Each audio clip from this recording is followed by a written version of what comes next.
Thank you, Chair.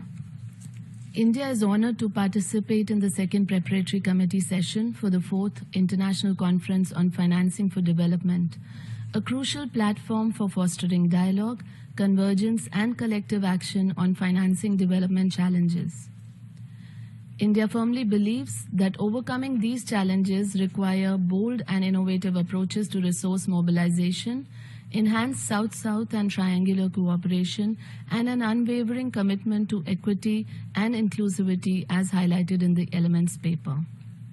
More importantly, developing countries should be given the policy space to grow and charter their own development pathways. Imposing standards adopted by developed nations may prove counterproductive as they may not align with the unique challenges and priorities of developing economies. While international financial architecture plays a crucial role in mobilizing SDG financing, ODA remains vital as a public policy tool to address the needs of the poorest populations, thus implementing the SDG's overarching objective to leave no one behind. India emphasizes that fulfilling existing ODA commitments continues to remain a key pillar of the renewed global financing framework, which must build on past progress, address existing gaps, and incorporate stocktaking to ensure a pragmatic and effective design. India also recognizes the catalytic role of MDBs in financing the SDGs.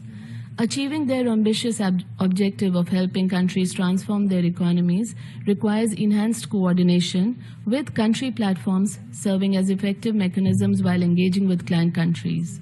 Strengthening the financing capacity of MDBs through implementing capital adequacy framework measures, leveraging financial innovations to attract private capital, and securing fresh capital contributions from donor countries is critical.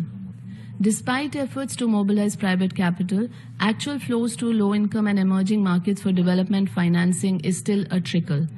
A key barrier is the stickiness and pro-cyclicality of sovereign ratings by credit rating agencies, which inflate perceived risks and hinder access to affordable market finance, deterring private investment.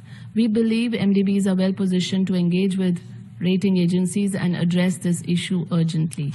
Chair, we look forward to productive discussions on the critical issues and reaffirm our full support in finalizing the outcome document with a vision for an equitable and sustainable future for all. Thank you.